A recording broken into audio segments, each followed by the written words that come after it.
Hey there! Would you like some sashimi? Us Palauans, we love sashimi.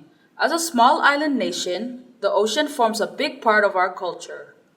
And just like our ancestors did before us, we need to protect our ocean to ensure that our children get to enjoy this delicious tuna in the future. Stay tuned to learn more about Palau and what our country is doing to ensure a healthy future for our ocean.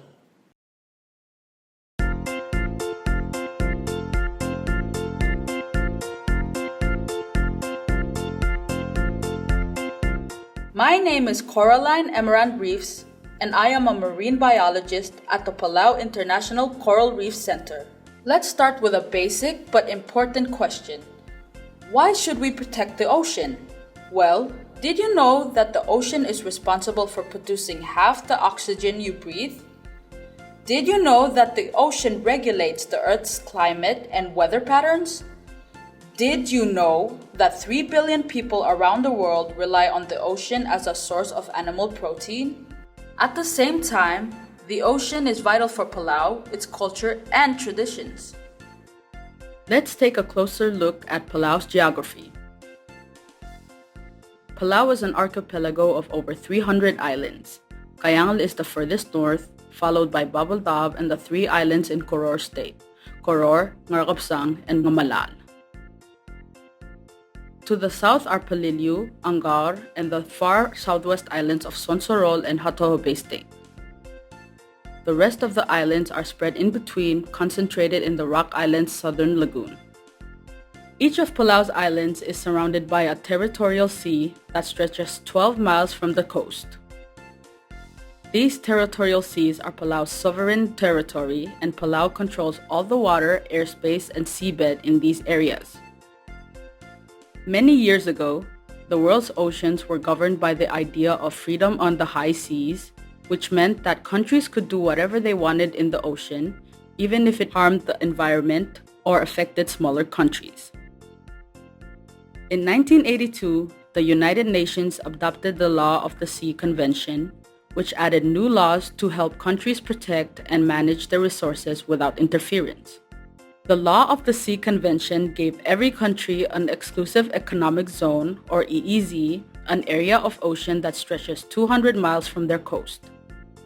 Each country has exclusive rights to all the resources in their EEZ, including fisheries and minerals. Palau's EEZ is huge, almost 600,000 square kilometers. That's more than 1,000 times bigger than our land. It's our job to manage our EEZ and protect it from criminal activity. You can imagine all the different species that live in Palau. In our EEZ and territorial seas combined, Palau is home to more than 2,800 different species. Scientists believe that there are many more to be discovered. By studying the health of our ocean, we hope to be able to take action against the many harms that humans are causing, such as overfishing, pollution, and ocean acidification. Our goal is to attain sustainability. In other words, to protect our oceans to ensure that future generations have access to the same resources that we enjoy today. Our conservation laws are grounded in bull, a traditional system that Palauans have used for generations to sustainably manage our resources. For example, when fish were over-harvested, the traditional chiefs would declare a bull and no fishing was allowed until the fishery recovered. Palau has continued this tradition in the modern day with strong conservation laws like the Marine Protection Act, the Protected Areas Network, and the Ngurugawid Islands National Wildlife Refuge, the first marine protected area in Micronesia. With sustainability in mind, in 2015, the government of Palau established one of the largest marine protected areas, or MPA, in the world. Called the Palau National Marine Sanctuary, or PNMS, human activity is not allowed in 80% of Palau's EEZ. This means that it is prohibited for people to fish in this area, allowing marine life to recover. The remaining 20% of the EEZ is called the Domestic Fishing Zone, DFC, where fishing is allowed. The sanctuary is managed by three agencies: the Ministry of Agriculture, Fisheries and Environment, the Ministry of Justice, and the Palau International Coral Reef Center. The Ministry of Justice oversees the sanctuary's enforcement. They use patrol vessels, aircraft, and satellite surveillance to combat illegal fishing and prevent criminal activity in our waters. Meanwhile, the Ministry of Agriculture, Fisheries and Environment manages our offshore fisheries and decides who is permitted to fish in the domestic fishing zone.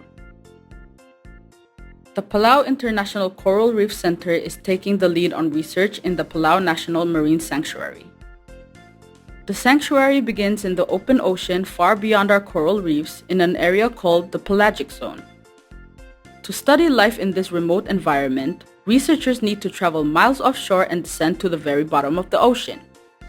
One of the methods researchers use to record life in the sanctuary is drifting baited remote underwater videos, or BRUVs. Drifting BRUVs are floating cameras that use bait to attract open ocean animals such as sharks, fish, and whales. After floating for several hours, researchers collect the BRUVs and analyze their videos to record the size, diversity, and abundance of animals they attracted.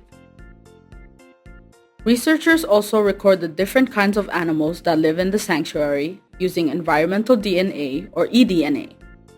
As animals swim through the water, they leave behind tiny scraps of tissue and cells. These scraps contain the animal's unique DNA. Researchers filter these tiny pieces of DNA out of the seawater and analyze them to reveal all the different types of animals that live in a vast area of ocean. One of the most commercially important animals in the Palau National Marine Sanctuary is tuna. Our research team has partnered with Palau Offshore Fishers Incorporated on a special study of tuna spawning in the sanctuary. Spawning events are critical to maintain our tuna fishery, but they also leave the tuna vulnerable to overfishing. By sampling the reproductive organs from Bophi's tuna, researchers can determine whether tuna are spawning in Palau's waters and how the sanctuary might play a role in protecting their reproduction. There's a lot more going on in the Palau National Marine Sanctuary than we can see at the surface. The sanctuary includes thousands of miles of unexplored deep sea habitat, including the Palau Trench, one of the deepest ocean trenches in the world. To study life in Palau's deep ocean, our researchers partner with the National Geographic Exploration Technology Lab to deploy 2 deep ocean autonomous camera systems to depths up to 4,000 feet. Researchers found cutthroat eels, Japanese red crabs, and a giant Pacific sleeper shark.